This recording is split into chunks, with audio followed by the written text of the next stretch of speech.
Minister. Senator Lindgren. Thank you, Mr President. My question is to the Attorney-General representing the Prime Minister, Senator Brandis. Can the Attorney-General advise the Senate what the government is doing to prevent violence against women?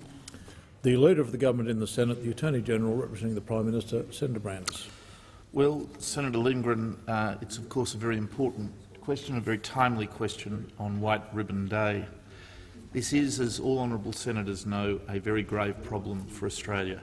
This year already, 78 women have been murdered in this country by a current or former partner. Last night, the ABC documentary Hitting Home reported that police around Australia are called to a family violence episode approximately every 2 minutes.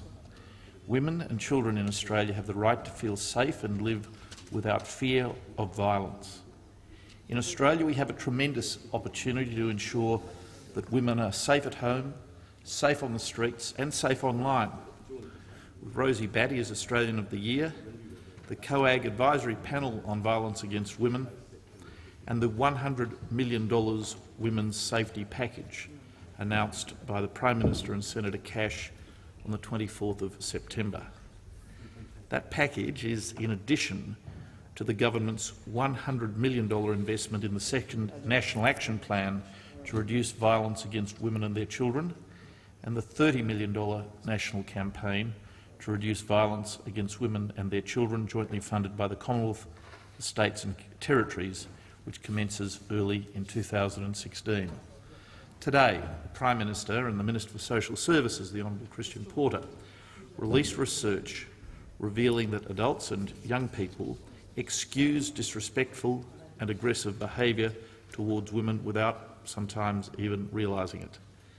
This research will inform and develop the $30 million campaign of which I have spoken.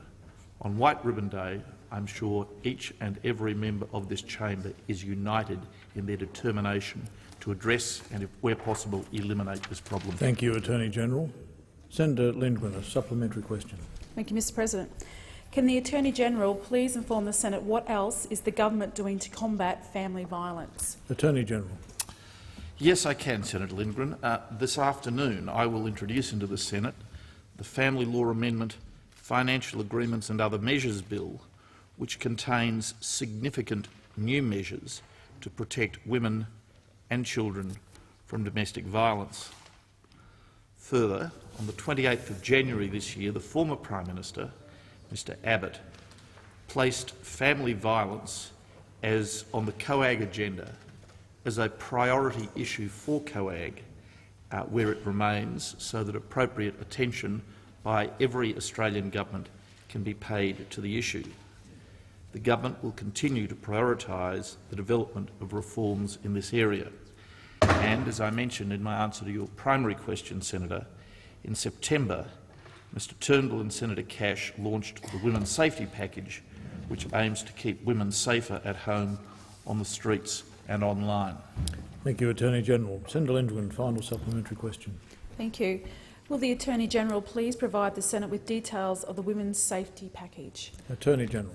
Well, Senator Lindgren, I can tell you that the Women's Safety Package includes $17 million of funding to keep women safer at home by installing safety equipment, $12 million to trial innovative technologies such as GPS monitoring and portable panic buttons, $5 million to support the Commonwealth's e-Safety Commissioner to develop a resource package and distribute safe phones, $5 million to expand 1800-RESPECT, the national telephone and online counselling and information service, $2 million increased funding for Men's Line, $14 million for improved training of frontline staff, $15 million for specialised domestic violence units, providing coordinated legal advice, social work, cultural liaison and hospital outreach, $5 million for local caseworkers, $21 million for Indigenous-specific measures and $5 million to develop respectful relationship education resources. The question has expired.